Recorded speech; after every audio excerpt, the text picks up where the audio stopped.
from that wonderful family unit, we find a young man ministry. Now, I don't know of anything greater to come from a family than to be involved in ministry. It doesn't have to be pulpit, doesn't have to be pastoral, just ministry, working in the ministry. And so when a family develops into that, it gives you a pretty good understanding of what families are really all about, why God instituted the family. And we are not individuals. We think we are, and we are to a certain aspect, but we're all connected. And we're connected to families. Some not always so good, but we're all connected to families. But God prepared something for families that are not quite as good, I should say, dysfunctional even. God has prepared His family.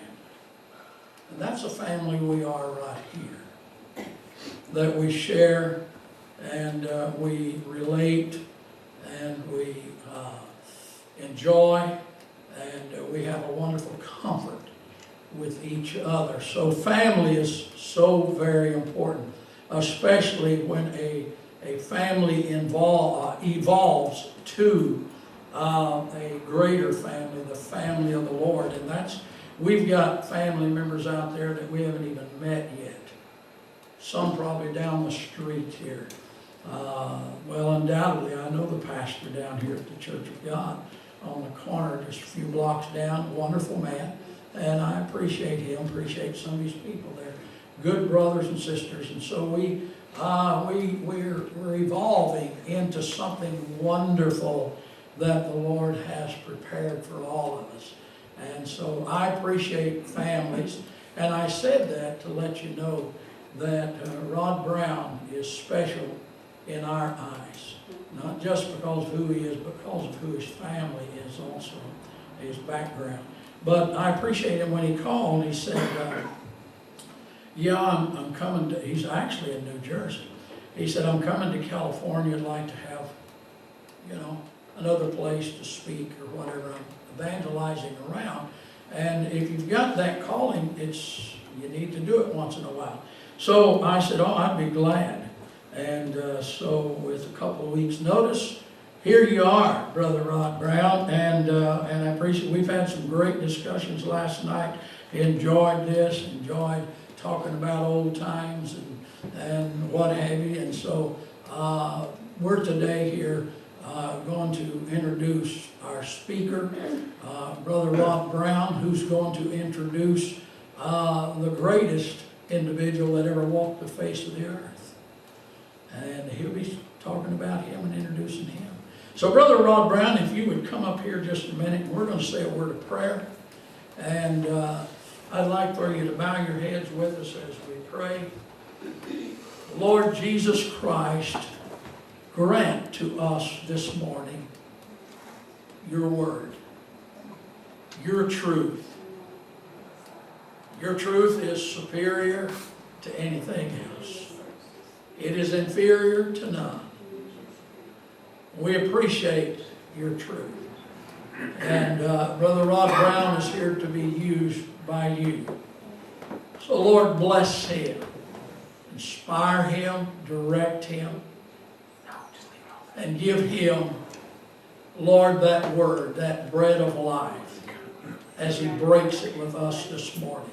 Open our hearts, Lord, that we might be recipients of that which you have prepared through him today, that which you would desire us to leave here today, knowing that we've been nourished, Lord, knowing that we have been presented with the greatest meal of this day, this morning. Lord, in fact, you offer us our daily bread. And we thank you for it. We appreciate you for it. And we're believing and trusting you right now in all things. Amen. Amen. God bless you. Love you, brother.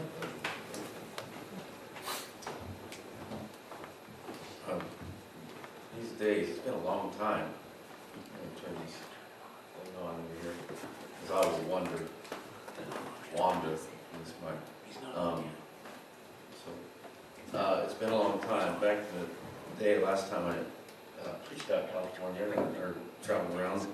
I just carried with me a Bible. Now I carry notes in my phone, or in case my wife calls in the middle and we have an emergency. We become dependent on these things.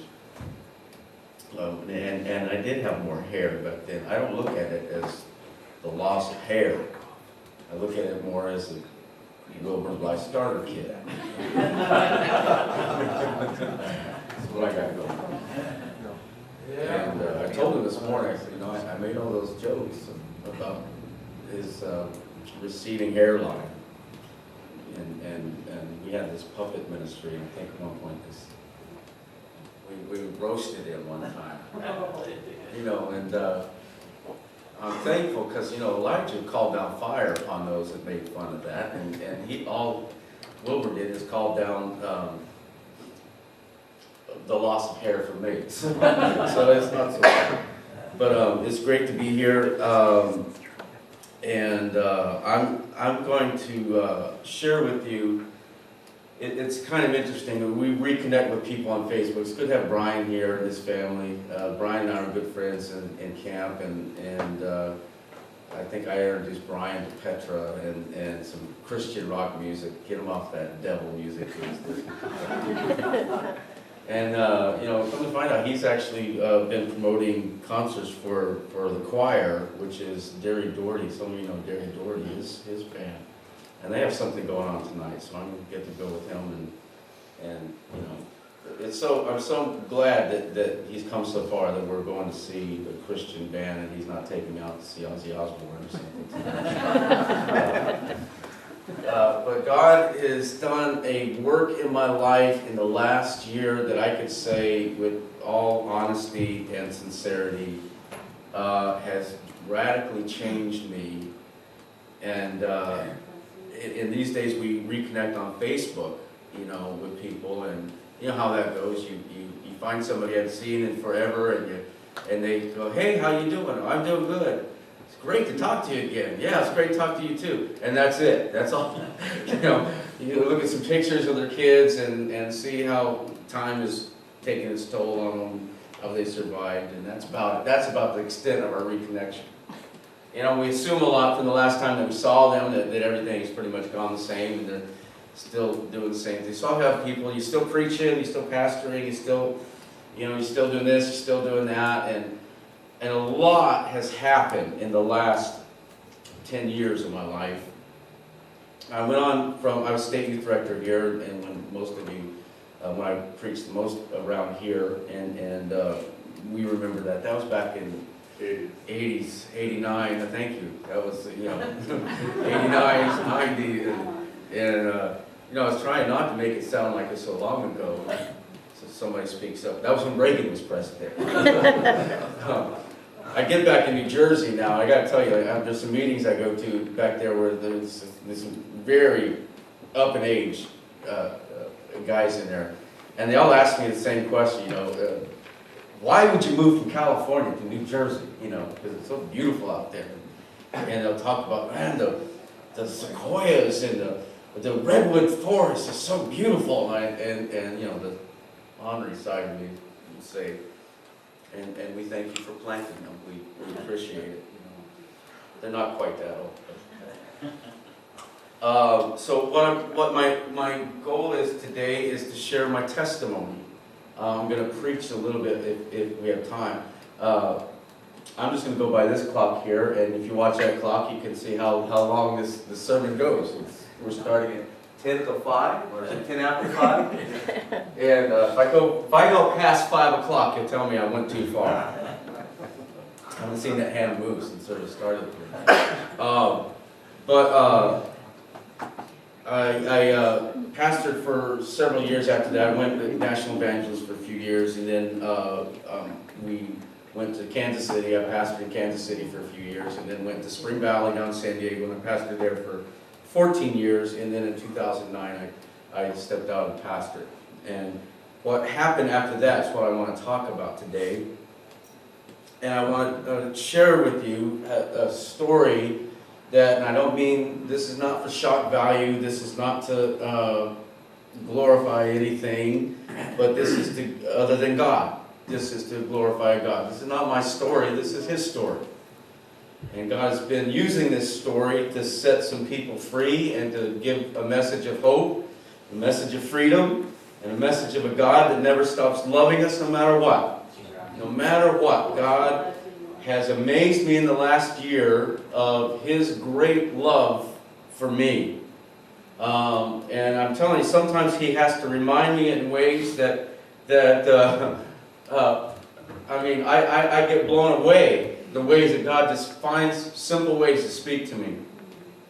You know, and I was thinking about what I wanted to say this morning, and I told Wilbur, I said, I had to go around the convenience store here around the corner. When I got there, you know, I stood up my car for a second. I was thinking about what to say, and God, and I was just having some anxiety or something about. And all of a sudden, this phone started playing a worship song. My phone is saved, I guess. And this is the song it played. It's a song by Chris Tomlin. And it's, this is just out of the blue. And it started playing. I'm like, that's a worship song. I didn't turn it on. I don't know how it started, you know. But in the middle of that, it played this song, You're a Good, Good Father. It's who you are. It's who you are. And I am loved by you. It's who I am. It's who I am. You know. I mean, just in the middle of it, I think God turned my cell phone on to tell me He loved me. You know, we sang that song, call Him up, call Him, tell you what He wants. Well, He calls back. He calls back. And in that song, He says, I've heard 1,000 stories of what they think you're like, but I've heard the tender whispers of love in the dead of the night.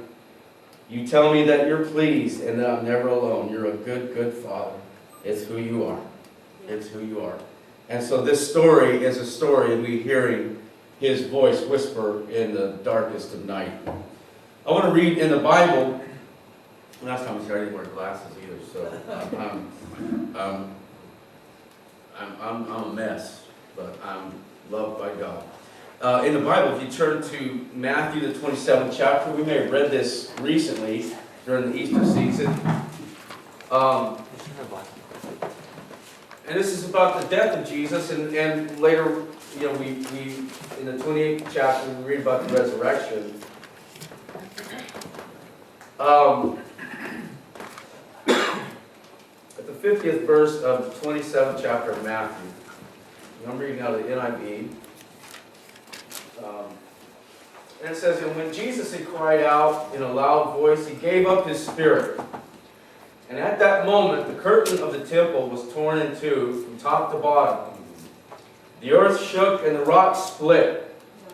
The tombs broke open, and the bodies of many holy people who had died were raised to life. They came out of the tombs, and after Jesus' resurrection, they went into the holy city and appeared to many people. And this translation puts it a little bit different, but most translations say it this way, that the rocks split, the tombs broke open, and many of the saints of old, it says many of the saints of old, after the resurrection, came out of the tombs and went into the city. So the time frame of this is at the crucifixion, the earth began to shake, the rock split, and it opened up some of the tombs of Old Testament saints.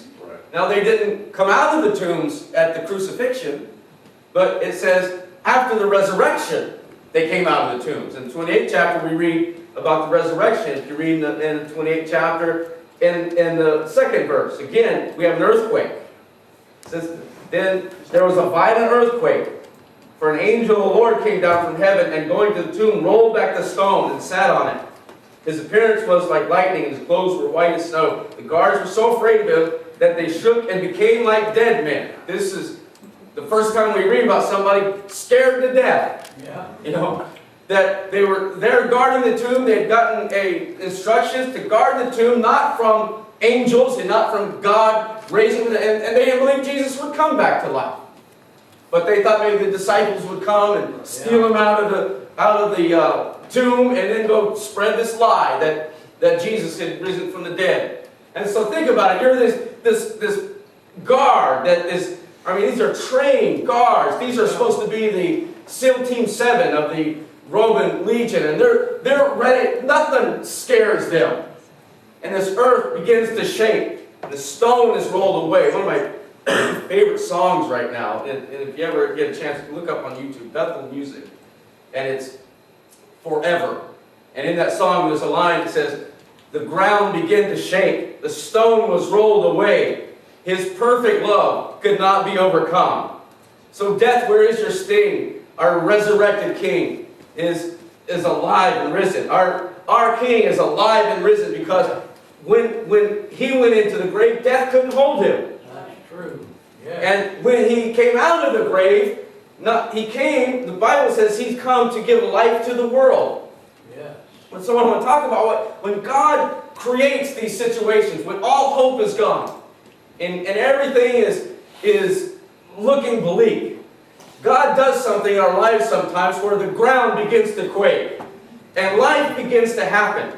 And when the stone is rolled away, and the women come to the tomb, and the angel says, you know, he's not here, he's risen. Go inside and see the place where he lay. But then later, we don't hear a whole lot about what happened, but we hear about Old Testament saints walking into the city and showing himself to people. I mean, what I experienced in the last few years was a prodigal experience of a broken man walking away from everything I knew to be right. I was probably voted by my peers years ago least likely to walk away from all of this that I've preached, that I've lived, that I've known. I was born, somebody asked me one time, what sign were you born under? I said, probably a church sign. I was literally born on a Saturday morning, and I was probably in church on Sunday, because my mom, as you spoke about, she was a piano player and the youth director and everything else, so they probably, you know, I was probably in church that very Sunday. So I was raised in church, raised to know about God, raised to know the Scriptures, raised in Sunday school, and my family. My dad wasn't a Christian when I was born, and my mom led him to the Lord. He'd come to church and play his guitar, and he came to a revival, and someone from this area, O.D. Smith, came to preach the revival, and my dad was saved in one of his revivals way back in 1970. And my dad chain smoked.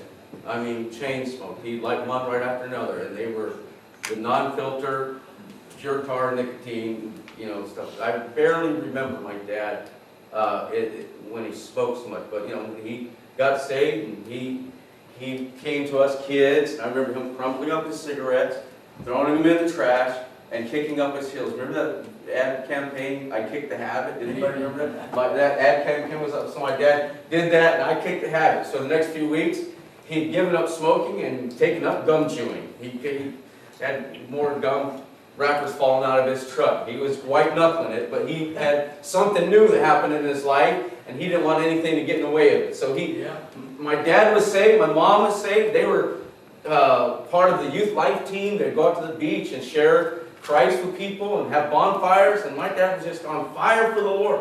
So that's the environment I grew up in. So I know what's right and what's wrong. But in my life, there's some things that happened that affected me for the rest of my life. And I didn't know how it would affect me. Because life was good when I was growing up. Everything was good. Everything was up. Everything was just going out and playing. I think I learned my worldview from Happy Days, you know, watching television shows where everything was like, you know, fun, and then if there was any crisis, by the end of the show they wrapped it up and everything turns out good. You know? Never had a problem, never had anything bad happen in my life. My brother and me would go out. We like to take, you know, air rifles, pellet guns, and go out into the fields and we'd shoot rabbits and squirrels. and stuff like that. And we had a cousin that was was my brother's best friend.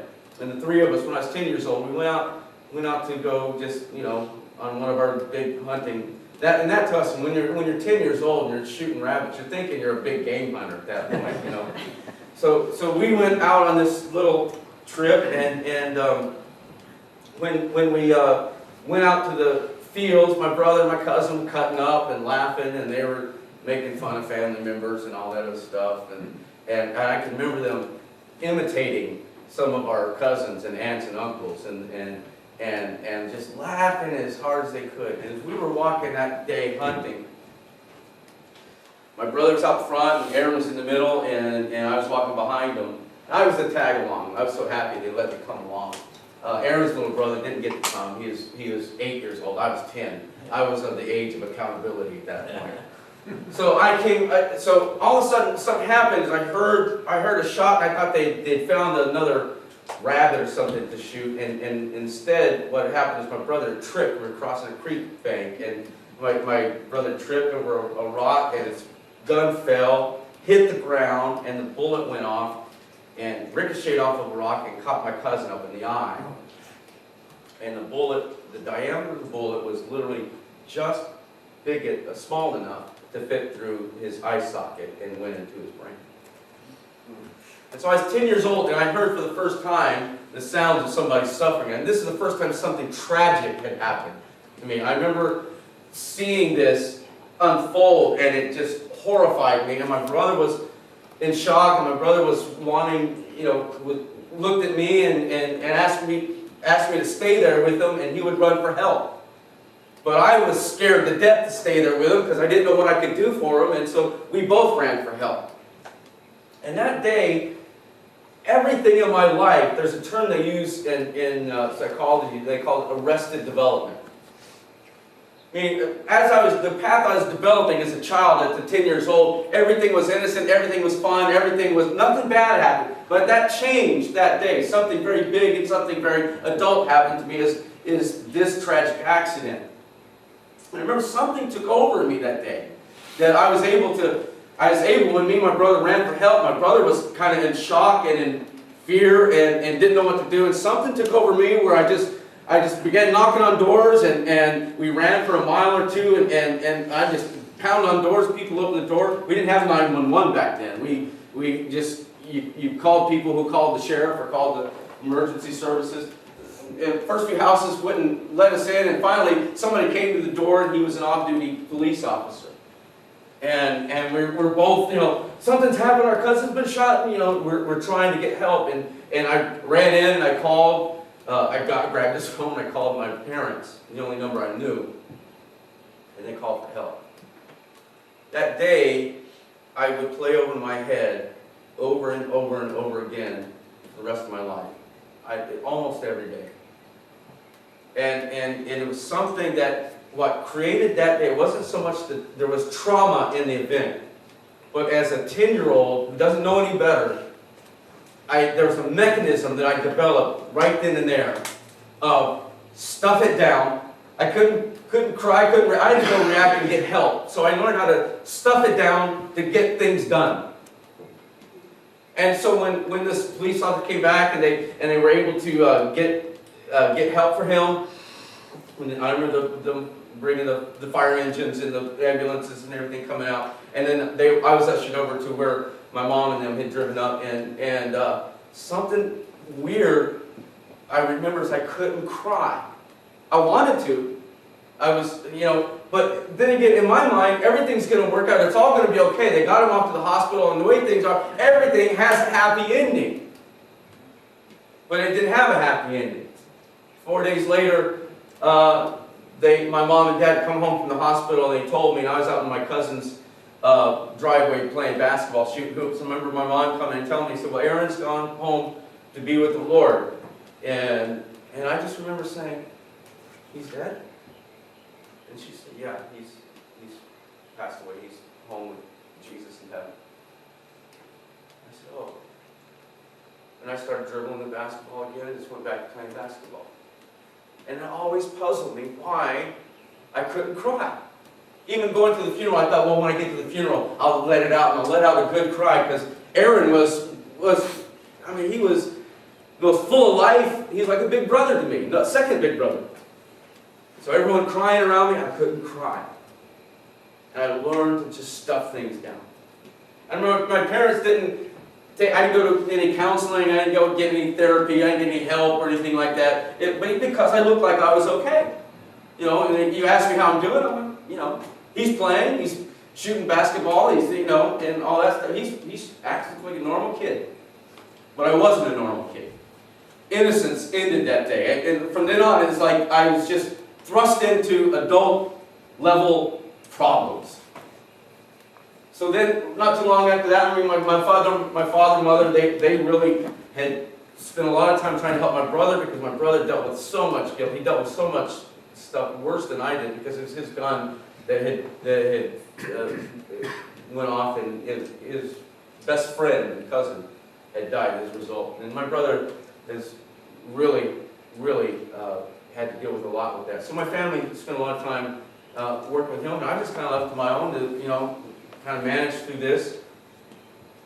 Well, I turned to after that, you know, I'd gotten, there was a youth minister that had spent a lot of time with me and kind of taken me under his wing, helped me get through some of that, and I thought, well, that's really cool, and it really became a second father figure to me, because my dad was kind of not available to me emotionally or time-wise either. He was always busy with work, and it just wasn't there. And so for 3-4 years, I found this person that I really put a lot of trust and faith in, and I seemed to be getting better, and then in the middle of that, I experienced something that no kids ever had to experience. You know, this person, you know, I experienced sexual molestation at that age, 15 years old. What I thought was somebody that God put in my life, and it become something that really was the next tragedy. What was going to be the next solution to the last problem became the next tragedy. And my life kind of spiraled that way, and I could follow that pattern. Everything I went to try to help me through the last issue would become the next demon I would face. But the good news in the middle of that, the odd news in the middle of that, is when I was 16 years old, and this, I know a lot of this stuff is stuff people never knew about me. And I didn't know a lot of it about me until I went back in retrospect. And I'm leaving a lot of it out for the sake of time, because it's already, you know, at least the second has passed here. In the middle of that, I was 16 years old, and I was at a youth convention, and at that youth convention, we had this guest band come and play. The name of the band was Joy. And they were anointed. They were seen up there, and the power of God was moving through them. And they in the middle of the concert, I never knew why, in this big auditorium at San Diego State University, and I was probably about the fourth row back, probably about where Mary Lou was sitting. And in the middle of the concert, they told the band to just keep playing, and the leader of the group said, everyone just keep praying. Me and my wife are going to go pray for this young man. I had no idea why he singled me out. In the middle of that, he came over to me and he said, and the Lord spoke through him, and he gave a word to me, and he said, my child, listen to my voice. Do not take this lightly. Listen to my voice, and I'll show you my work I have for you. This is a child that God come down and spoke to at 16 years old, that was lost, that was confused, that was hurting. And in the middle of that, God called me into the ministry. And I to this day, thank Him for that, because in the middle of all of that horror, in the middle of all that death I was experiencing, it was the first time in my life, the earth began to shake, and the stone was rolled away, and life happened for me in that moment. God gave me a gift, a calling in the ministry. I was 16 years old. What am I? Now, when you're 16 years old and you're called in the ministry, where do you go from there? You know, so I remember speaking in the local church, and I'd go home and told my mom and dad, hey, God's called me to preach. And my mom and dad looked at me like, yeah, right. That's cute. And my mom says, well, you need to get into the Word, study your Bible, and get in the Word and get to know it. And so I did. I remember starting, just reading from Matthew on, and I was getting ready. But I didn't know how to prepare a sermon. I just kept reading the Bible. And but my pastor had me come and speak at some of the church services, a couple times. And I remember distinctively the first time I was up to speak, and I'm sharing scripture. I mean, I think the first sermon I really preached, I had this thing together. I had all the scriptures laid out, and I was studying. And I said, "Oh, this is going to be the best sermon ever preached by man. This is so good." I got up. I couldn't put two words together, it seemed like. I lost all my train of thought. I lost all what I had studied. I couldn't. I mean, it was like all of a sudden I was up there and speaking Greek and not knowing Greek. And by the end of the sermon, I think I gave an altar call for everyone to come up and pray for me. That's how bad it was. And I was feeling dejected and everything. But then it wasn't too long after that. And I don't know why God does. He has his way of keeping us humble. And I remember standing up and preaching. I don't know what I was preaching, but it was at my local church on a Sunday night, and in the middle of it, I felt something I never felt before, an unctioning, an anointing, we'll call it whatever you want, but I know as I was preaching, I could feel like at some point, I ended and he began. Yeah. And he was speaking through me, and I felt, and almost like I kid you not, probably in the middle of the sermon, I almost stopped and went, "I'm preaching!" It was amazing to me that God could use me, this broken up kid, And so God launched a ministry, and I sent out letters to churches that somebody to come and preach, God, and they didn't know me from Adam. Sent out letters to every church in the state, and one pastor replied, one pastor, I guess where no one else would go, replied and asked me to come. And that was Eugene No in Oceano. And that began a ministry. I was 18 years old by then.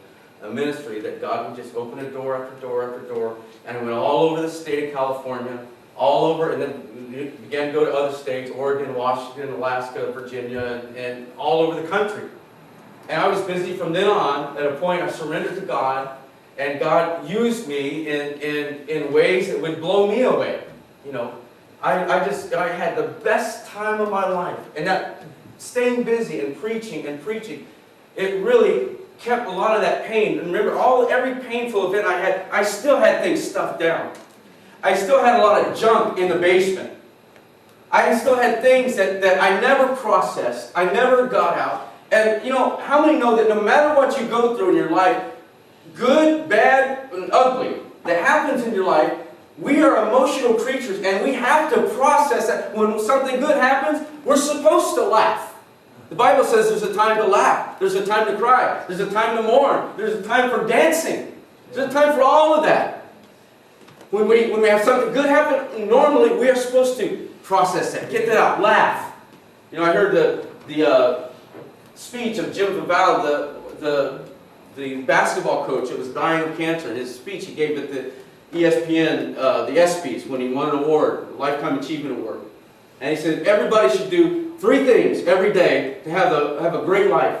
You should laugh out loud every day, you should think every day, and you should be moved to tears by your emotions every day, whether it's good tears or bad tears. And I think about that, and that's a normal way we should live, right? We should every day have something that moves us, brings our emotions to tears, something that would cause us to laugh. The Bible says laughter is a medicine. And we should give thought and meditate on God and the Word in our lives. We should go through life being thoughtful of things. And so I'm at this point, I'm in this cycle, I'm preaching, I'm doing well. God's blessing it. People are getting saved, and doors are opening for me to go speak. Everything seemed to be going great.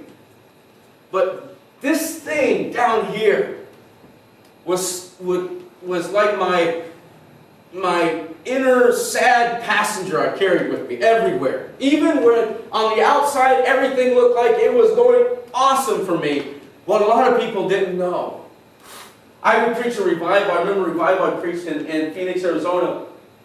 And everything was good. They loved to preach. They thought, you know, I mean, it was good. Good things were happening. I would go from the service and I'd go back to the room at the pastor's house, and I would shut myself in the room. And a lot of times I would lay on the bed in tears. And I would wake up in the morning, and I would be in the room all day long in tears, crying, not knowing how or what it was even coming from. And I remember at the end of the revival, the pastor told the church, he said, you know, the reason that these sermons are going so well, this revival is going well, a lot of people you don't know is this guy spends his time in the room all day long praying. I could hear him crying and crying out to God and praying. And what he didn't know, it wasn't that I was praying in preparation for the sermon. I was just, on the outside, everything looked great. But on the inside, I was a hurting 10-year-old boy. Yeah. You know, I got married, and my wife and I traveled around, and then we pastored, you know, and for a brief period of time, things seemed to be emotionally to me okay. We had 2 kids, Christian and Sarah, and things were going well at the church. But over time, pastoring and ministering, I went through things like, you know, what a lot of people don't realize that pastors have to do is sometimes you have to bury your own family. Your own grandparents, your own uncles, your own cousins, your own brother, your own sister, your own... And you don't get to process that emotion. There's studies go that show how many pastors in the last 7 years, they're emotionally spent. Because they don't get to process that grief and get that out. They have to be strong for everybody else. And I had experienced that long enough, and it took its toll on my wife, and in 2001, on September 10th, late in the evening, she had been just burnt out with pastoring ministry, and late in the evening, September 10th, 2001, she told me that she wants a divorce. And so I woke up we'd been going to a pastoral counselor, and I went to that, called the counselor at, you know, about 9 o'clock in the morning, and called him, Pastor Bruce, my wife wants a divorce. And it looks like we're heading that way. And I woke up with this sense of like my whole life's about to change.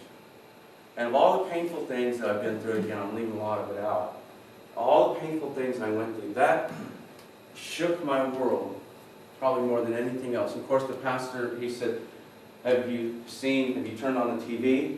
And my first thought was like, my divorce is on TV? You know? He said, no, World Trade Center is gone. Pentagon has been, he said, I think he told me the Pentagon's been leveled, which was an exaggeration.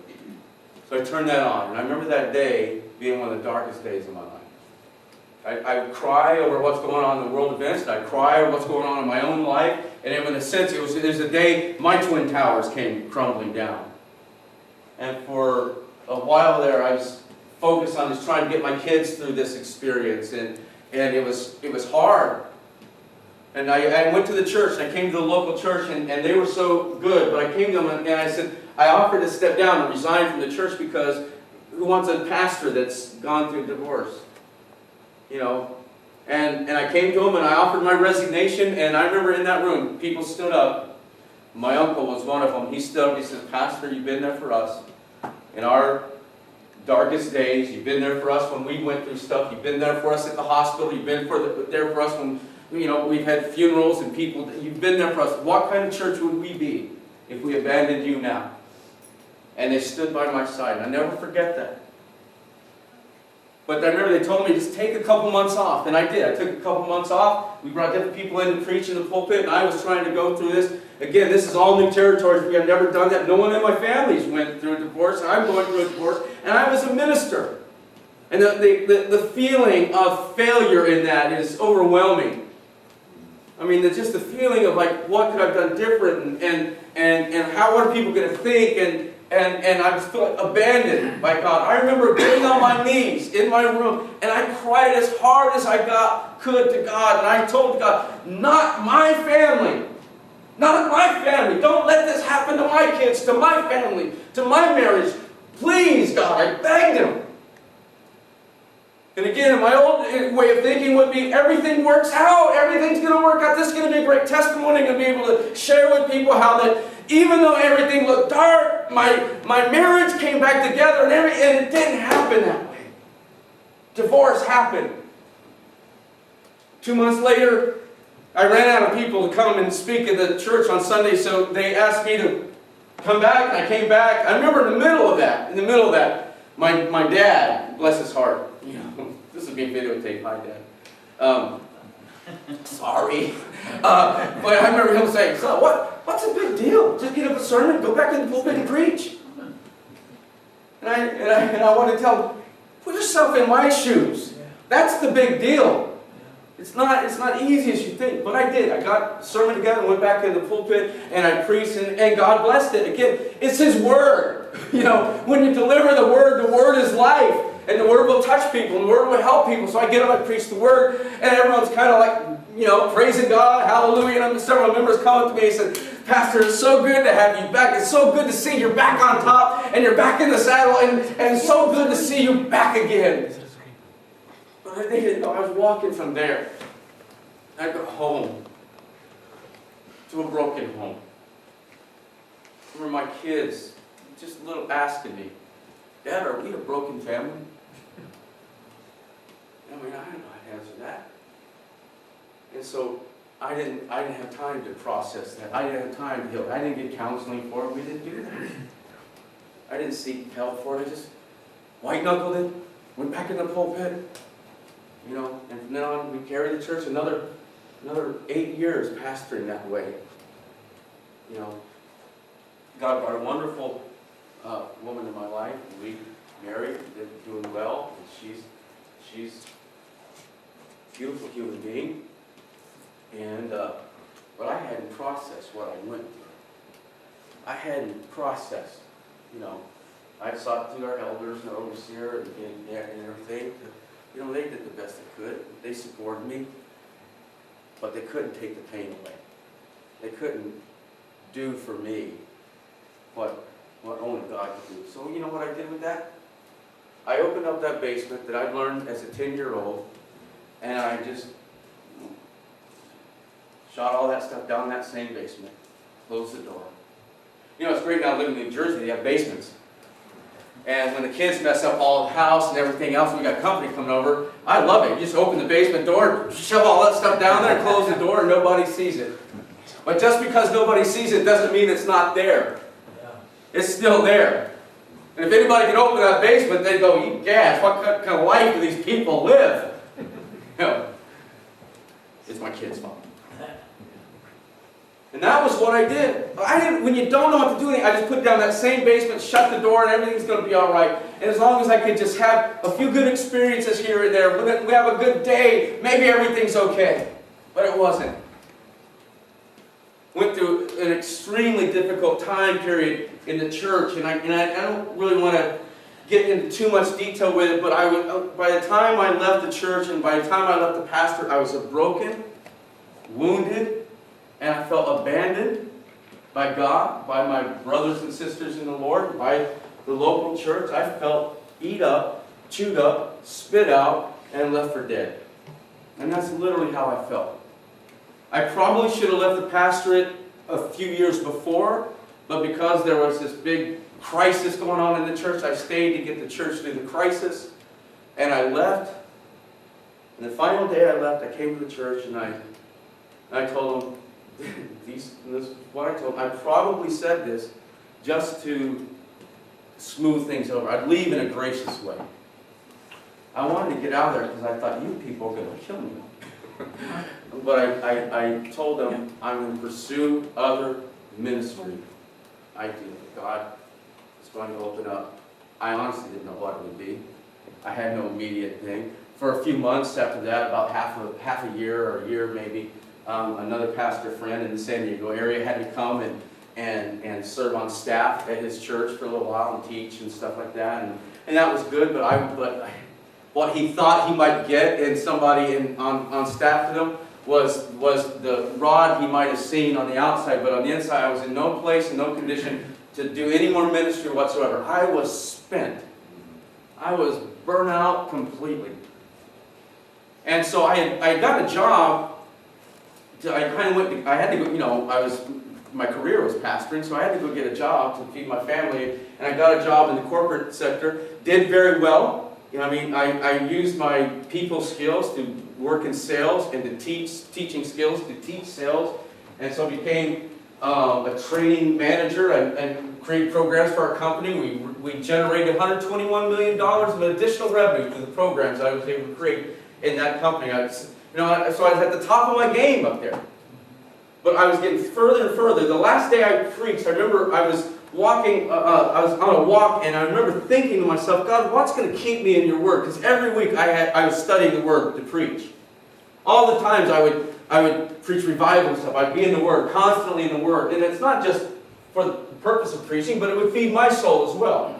And I'm sure you can testify to that. All the years you spent preaching and coming up with sermons, you digest it yourself, and you get the benefit. You get the first hand, it's like when I'm at home now. I gained probably about 30 pounds since going back there. And everyone said, what is it? You're all that good cooking? Yeah, because I'm the one cooking it. And I cook dinner for the kids, my wife and kids. And when I cook dinner, I'm kind of selfish. I make the things I like, and so I'm eating all the things I like. The same thing was when I was preaching. I would preach what blessed me. And so when I'm leaving the ministry, I was thinking, how am I going to stay close to God if I'm not in the Word like I was forced to be? And it became a habit in ministry. Now, how am I going to do that? The truth of the matter is I didn't.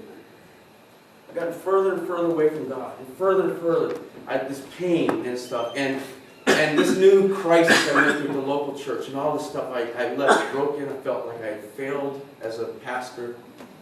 And I just opened that door, shoved that stuff down there. But there comes a point that the basement is full.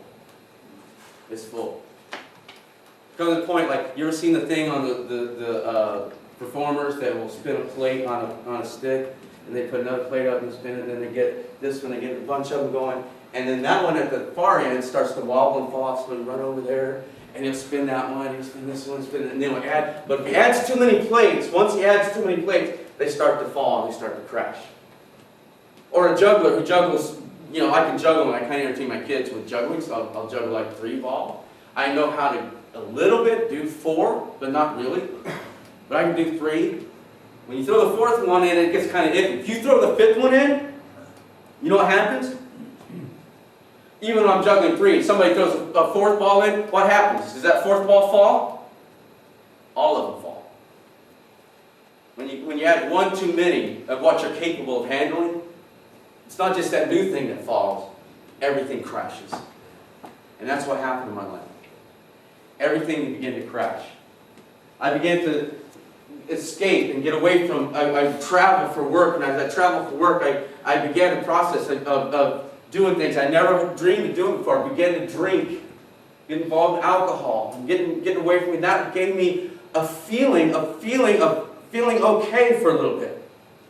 That little thing, because I was somebody, when people come up and compliment me, or somebody, even if it's a ministry type thing, say, hey, great sermon, I would retreat into myself because I wanted to hide. I wanted to get away. I became more and more in my own solitude. And so I began to drink. And that increased more and more, and would stay out with the crew and with the rest of the guys. So that happened for a couple years, 2-3 years, and there got